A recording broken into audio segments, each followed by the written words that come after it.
"Jessica, what the hell are you doing to your head?" That was the first thing Trevor shouted when he burst through the door, briefcase still in hand, heart frozen mid-beat. But it wasn't the clippers in his son's hand that shattered him.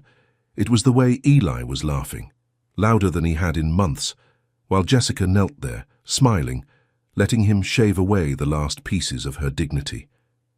And in that split second, Trevor realized he had missed everything that mattered. Everything. 6 hours earlier. Gracie Mansion, New York City. Trevor Thomas never told anyone he was coming home. Not his assistant, not the staff, not even the nurses rotating day and night to keep his 6-year-old son breathing. He just landed at JFK that morning, fresh off a private jet from Dubai, closing another deal that added another zero to his fortune. The back seat of the Maybach smelled like Italian leather and silence. But Trevor wasn't focused on wealth today. His mind was on a boy, Eli, his only son, his only living family, his only reason for doing everything. Or so he told himself. He remembered the last call from the doctor. "The chemo isn't working. We need to start preparing emotionally, mentally, physically." Trevor hadn't replied. He just hung up the call and booked the next flight. But now, stepping into Gracie Mansion, pristine floors, untouched furniture, glowing chandeliers, he couldn't help but feel like a stranger in his own life. A father, in name only. He loosened his tie, dropped his phone, and climbed the stairs. Upstairs. Meanwhile, Jessica Gibson adjusted the blue blanket over Eli's tiny legs. His breathing was calm, his cheeks pale, but his spirit, somehow, still glowed. "Miss Jess," Eli whispered, smiling up at her. "Do you think I look weird? Bald?" Jessica's heart broke. Again. She knelt beside him and kissed his forehead. "No, baby," she said. "You look like a warrior." He giggled, weak but joyful. "I want you to look like a warrior too," he said softly. Jessica blinked. "What?" "You said we're in this fight together, so we should look the same. Can I shave your hair, Jess? Please." There was no hesitation in her soul. She stood, walked to the bathroom, pulled out the old clippers from beneath the sink, and returned. She sat on a small stool in front of him. "Go on, baby, I trust you." The clippers buzzed to life, and with trembling hands, Eli began shaving her hair, little by little. And that's when the door burst open. "Jessica, what the hell are you doing to your head?" Trevor stood there, frozen, staring at them like he'd walked into a dream he didn't belong in. But Jessica didn't flinch. Eli didn't stop. He just laughed. And laughed. Like the sickness didn't matter. Like love was louder than fear. Like maybe hope hadn't left the building just yet. And hey, if this story already made you feel something, if it pulled even one tear or made your chest tighten just a little, then don't just scroll away. Hit that subscribe button, not for me, but for stories like this, for love like this, for people like Jessica and kids like Eli who fight battles we don't always see. Subscribe, because maybe the world needs more of this kind of story. And maybe you do too. "Jessica, what the hell are you doing to your head?" Trevor's voice thundered through the room, but the only sound that followed was the gentle buzzing of the clippers and Eli's soft, uncontrollable laughter. Jessica slowly turned, her eyes locking with Trevor's. Her shoulders didn't move, her hands didn't shake. But something in her eyes said everything. "Please, not now." Trevor took a step forward, but even that felt like too much. He was towering, over his son, over Jessica, over a moment he didn't understand. The room smelled faintly of baby shampoo and antiseptic. The air was warm. Too warm. Or maybe that was guilt rising in his throat. Why are you letting him?" Trevor stammered, looking from the buzzed patches on her scalp to Eli's tiny hands, gripping the clippers with pride.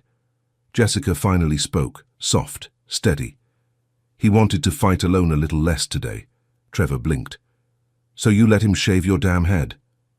Eli looked up then, wide-eyed, confused.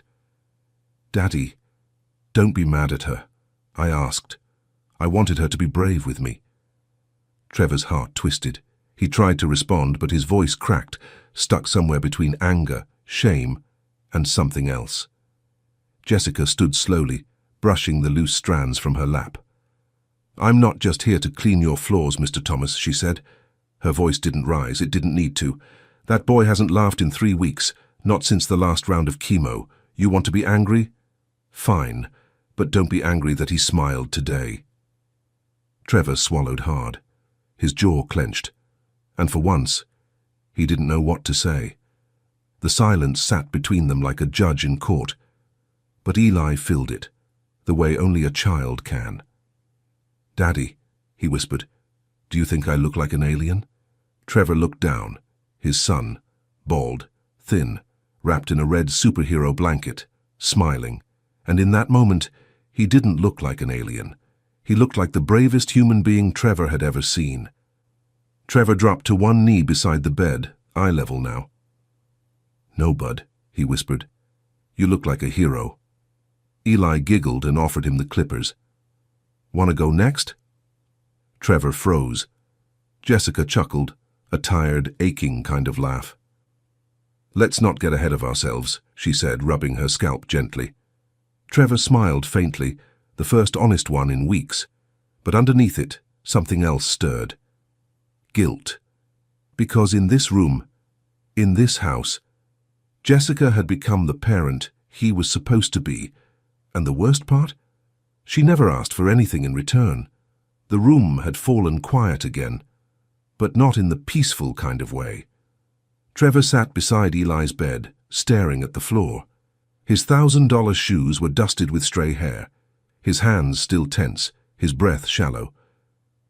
Jessica stood by the window now, arms crossed over her chest, scalp bare in the soft glow of the sun. She didn't regret it. Not the clippers, not the laughter, not the look on Eli's face. What she did regret was not locking that door. "I didn't mean to embarrass you," she said, quietly, but firmly, "if that's what this is about." Trevor shook his head. "This isn't about me." Jessica raised an eyebrow. "Isn't it?" He looked up then, defensive. "Look, I'm trying, okay? I'm here. I came back." Jessica nodded slowly. "Yes, you came back. After 5 weeks. After missing 2 blood transfusions, a seizure, and the night he stopped breathing for 27 seconds. Trevor flinched. Eli stirred in his sleep. Jessica lowered her voice. "You left a scared little boy, and a note on your desk that said, 'Make sure the staff keeps him entertained.' He's not a client, Mr. Thomas, he's your son." Trevor stood up suddenly, towering over her again. "You think I don't know that?" he snapped. "You think I don't lie awake every night wondering if I've already lost him?" Jessica didn't move. Her voice didn't change. "Then act like it." Silence. Long. Still. Uncomfortable. Trevor ran a hand over his face, then looked at her scalp again. The short, uneven stubble. The rawness of it. He'd flown across oceans to avoid this kind of pain, but she'd sat with it every single day. "I didn't know you'd shaved it." "For him," he muttered finally. "I didn't do it for you to know," Jessica replied. "I did it because he asked me to, because he needed to feel." Trevor nodded slowly, then turned toward the door. I'll let you two rest," he said. He reached for the handle. "Running again?" Jessica asked softly. Trevor stopped, not turning around. He didn't answer. Because yes, that's exactly what he was doing. At this point, what do you think Trevor should do? Keep hiding behind work, or face the pain and fight for his son? Drop your honest answer in the comments. Heart or pride? What would you choose? Trevor hadn't even made it down the staircase when his phone buzzed. Unknown number. He almost ignored it, until instinct told him otherwise. He answered. "Mr. Thomas, this is Nurse Becker. I just arrived for the night shift." "What's wrong?" Trevor snapped, already turning back toward the hallway. I'm afraid the bridge to the mansion is temporarily closed, flooding from the storm. No one's getting in or out for at least 8 hours. Trevor looked out the tall foyer window. Rain. Hard, heavy, unapologetic rain. Of course. "Understood," he said through gritted teeth. He hung up, tossed the phone onto a console table, and rubbed his temples. He was trapped. With her, and with everything he didn't want to feel. Upstairs, Jessica sat on the edge of the bed, humming softly to Eli, who was now half asleep, his little head against her lap. Trevor entered the room slowly. She looked up, no words exchanged, but something passed between them, a quiet truce. For now. Trevor removed his jacket, rolled up his sleeves, sat on the opposite end of the room near the bookshelf, not close, not far, just there. For a while, the only sound was thunder outside, and the occasional cough from Eli. Jessica spoke first. "He's been asking for you, every night." Trevor nodded. "I didn't know what to say." Jessica smirked, but not out of mockery. "Sometimes it's not about what you say. It's about just showing up." She looked down at Eli. Trevor watched her, really watched her. How did a woman with so little give so much? "How long has he been this weak?" Trevor asked finally. Jessica looked up. "About 2 weeks. He tries to hide it when the nurses are here. He says he doesn't want to look extra sick." Trevor's throat tightened. "I didn't know." Jessica met his eyes. "You weren't here." There it was again. Not an attack, just the truth. A silence stretched between them, but it wasn't as sharp now. It was tired, sad, heavy. Then, from under the covers, Eli stirred. "Daddy, Miss Jess," he mumbled, "will you stay with me tonight? Both of you?" Jessica looked at Trevor. Trevor looked at Eli, then nodded. "Of course, Bud." He pulled a chair closer to the bed. Jessica grabbed the extra pillow and lay beside Eli on the floor, one hand holding his. Trevor sat across from her. The room dimmed, the storm raged outside, but inside something had settled, and for the first time in a long time, they were quiet, together, not fighting, not running, just staying. The storm had died down, but the silence remained. Jessica sat curled up near the foot of Eli's bed, her head resting against the side panel, eyelids heavy. Trevor stayed in the chair, staring at the boy, at his pale skin, his thinning eyebrows, the IV line that had become a part of him. It was nearly 2 a.m. when Jessica broke the silence. "He reminds me of my brother." Her voice was low, cracked slightly with exhaustion. Trevor glanced over. Jessica kept looking straight ahead. "His name was Caleb. He was 7 when he got sick. Leukemia."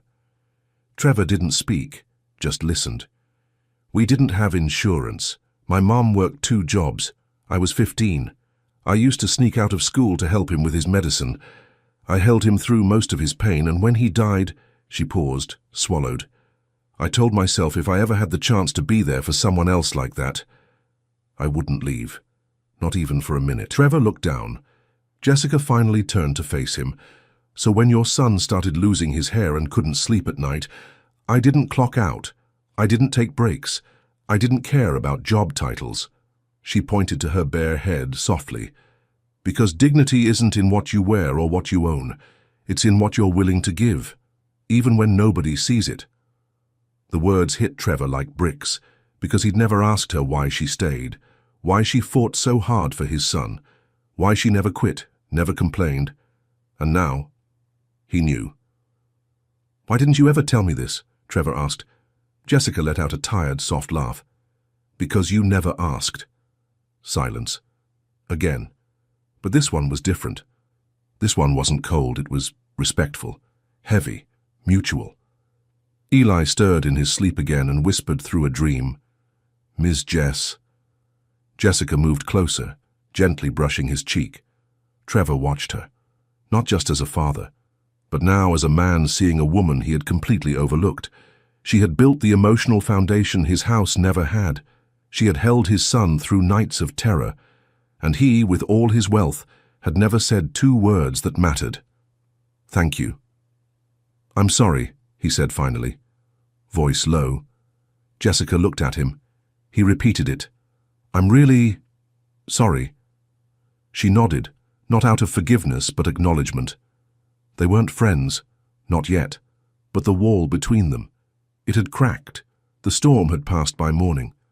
Outside, the city buzzed back to life, taxis honking in the distance, the hum of New York resuming its rhythm. But inside Gracie Mansion, everything was quiet, still, and different. Trevor woke up to the smell of something unexpected. Pancakes.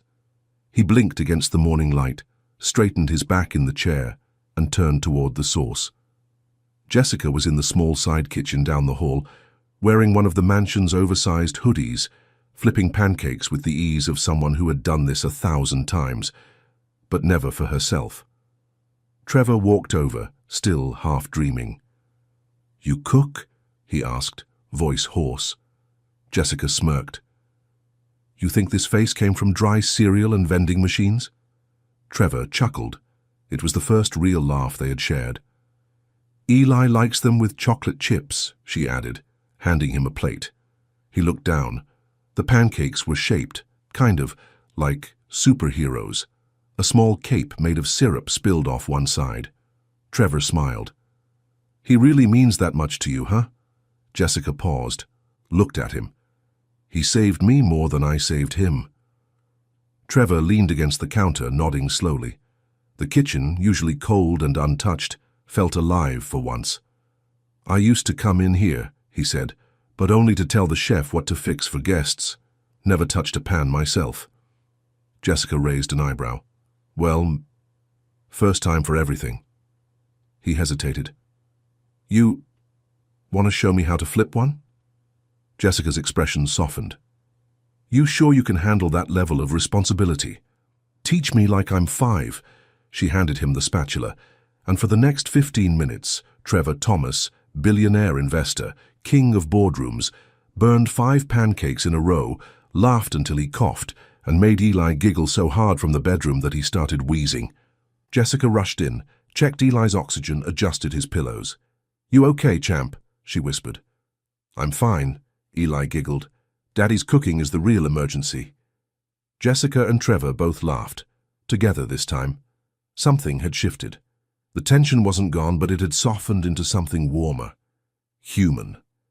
Later that morning, Jessica was brushing Eli's teeth when Trevor reappeared in the doorway. He was holding something in his hand. It was a small envelope. Plain. No logo. Jessica looked at it, confused. "What's that?" Trevor cleared his throat. "It's, a revised employment contract." She straightened up, wary. He continued. "You're no longer under the domestic support staff category. I'm moving you into full-time palliative caregiver, with salary adjustments, benefits, and a share in Eli's medical trust fund." Jessica froze. It's overdue," Trevor cut in. "Way overdue." She looked at him for a long time. "Thank you," she whispered, and for the first time since she stepped into this house, she believed she was more than just the help. Would you have accepted it? After everything? The long nights, the overlooked moments, the sacrifice? Would you trust his change was real? Drop your answer in the comments. This one's personal. And if you're still with us, still moved, still watching, do something real today. Subscribe. Because stories like this aren't fiction for everyone. Some people live them every day. Let's give them the spotlight they deserve. It happened quietly. The kind of quiet that doesn't scream or explode, it just cuts. Jessica was cleaning up Eli's art supplies. The boy had spent the afternoon painting superheroes with no hair, smiling beneath a yellow sun. Trevor had promised to join, said he'd be back in 10 minutes. 30 minutes passed. Then an hour. Finally, Jessica walked down the hallway to look for him. She found his office door half open. Inside, Trevor was on the phone, pacing. "I've already lined up the best hospice team in New York. No, I'm not leaving it in her hands. She's been helpful, but let's be realistic. She's just the maid." Jessica froze in the doorway. Time stopped. Her hand dropped the stack of coloring books she'd been holding. They hit the floor with a soft thud. Trevor turned. Their eyes met, and everything inside her cracked wide open. "You said I was part of the family," she whispered, voice trembling. Trevor stepped forward, panic rising. "Jessica, that's not just the maid," she said, louder now. After everything? Trevor looked trapped. That was a business call. I didn't mean it like that. Jessica's face hardened. No, you meant it exactly like that. He tried again. I was trying to protect Eli. That was a medical decision. No, that was a power decision, she snapped. And you just reminded me exactly where I stand in this house. Eli's voice called faintly from the hallway. Ms. Jess? Jessica turned away, her hands shaking, her heart pounding. I shaved my head for him, she said. I stayed when no one else did. I fed him, held him, prayed over him. I gave him everything, and all this time, I was just the help to you. Trevor moved closer, his voice low. Jessica, I was scared. I didn't know how to handle. No, she cut in. You didn't want to handle it, so you threw money at it. And when money couldn't buy what I gave him, a heavy pause, you dismissed it, then softer. I was starting to trust you, Trevor. He opened his mouth, but no words came. Jessica wiped a tear from her cheek, squared her shoulders, and walked past him. I'll pack my things, she said. I'll say goodbye to Eli in the morning. He didn't stop her. He didn't know how. That night, Trevor sat alone in Eli's room. The boy was asleep, clutching the superhero pancake drawing he'd made earlier that day. Trevor looked at it. 2 stick figures, one bald, one taller, both smiling. He turned it over. In tiny letters, Eli had written, Daddy, Ms. Jess, my 2 heroes. Trevor's chest caved in. He dropped the picture and buried his face in his hands. And for the first time since the diagnosis, he wept, not for his wealth, not for his mistakes, but for the one person who had shown him how to love his own son, and who was now walking away because he'd forgotten that words can still wound, even in whispers. It was almost midnight. Gracie Mansion had never felt so empty. Jessica stood in the guest quarters, her small suitcase open on the bed. A single set of clothes folded neatly beside a copy of The Velveteen Rabbit, Eli's favorite bedtime story. She picked it up, flipped to the first page. Her fingers paused on a note scribbled in crayon. Ms. Jess reads it better than anyone. She makes the sad parts feel okay. Eli. Jessica sat on the bed, and for the first time in months, she let herself cry. Not for Caleb, not for Eli, but for herself. Down the hall, Trevor sat at the kitchen table, staring at a mug of untouched coffee. His phone lay beside him. He'd typed Jessica's name 3 times, then erased it. What could he say? I didn't mean it. That felt cheap. I was scared. Cowardly. He got up, poured the coffee down the sink, opened the fridge, closed it again. His chest ached in that quiet, aching way only regret brings. That photo Eli drew earlier was still in his pocket. He pulled it out, looked at the crooked stick figures, bald and happy. Together. Jessica zipped her suitcase slowly. She walked down the hall quietly, avoiding the creaky floorboard near the linen closet. She stopped in front of Eli's door, the soft sound of his breathing slipping under the crack. She rested her hand on the doorknob. Should I wake him? Should I say goodbye? But before she could decide, there was a voice behind her. Don't go. Jessica turned. Trevor stood there. Hoodie, barefoot, hands in his pockets. No suit, no armor, just Trevor. I know I don't deserve to ask, he continued, but don't go, please. Jessica didn't move, didn't speak. He stepped forward. You were right. I used money like a shield. I thought if I could just control everything, I wouldn't have to feel how scared I am. A pause. But watching you with Eli's made me realize I've been surviving, not living, not loving, just managing. Jessica blinked back tears. You hurt me, she said softly. Trevor nodded. I know. Another pause. But you also saved my son, and if you walk out that door, I'll have to explain to him why the only person who never left finally did. Jessica looked away. You don't get to play the guilt card, Trevor. I'm not, he said. I'm playing the truth. She exhaled, shaky. Then he reached into his pocket and handed her the drawing. He still believes we're his heroes, Trevor said. But I'm not one without you. Silence. A moment. A choice. Jessica stared at the picture. Then she stepped forward. Folded it carefully, held it to her chest. "You're lucky your son knows how to forgive," she whispered, "because I'm only staying for him." Trevor nodded. It wasn't victory. It was a beginning, and beginnings always come at a cost. It had been 5 days since Jessica decided to stay.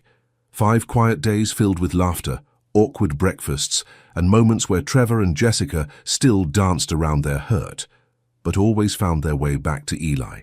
Today was special. Eli's 6th birthday. They didn't plan a party. No balloons, no guests, no noise. Just the 3 of them, and a cake Jessica baked from scratch, shaped like a rocket ship. Eli loved space, said he wanted to be the first bald astronaut with a superhero cape. They lit a single candle. Eli made a wish, didn't tell anyone what it was, but when Jessica asked if he wanted anything else today, he nodded, softly. "Can I shave Daddy's hair now?" Trevor blinked. Jessica froze. Trevor looked at his son, wide-eyed, grinning, weak, but alive. "You sure, bud?" Eli nodded eagerly. "You and Ms. Jess can match." Trevor looked at Jessica. She smirked. "Told you this was a high-responsibility job." Trevor sighed and sat down in front of his son. Jessica handed over the clippers. The buzzing started. A few tufts of brown hair fell to the floor.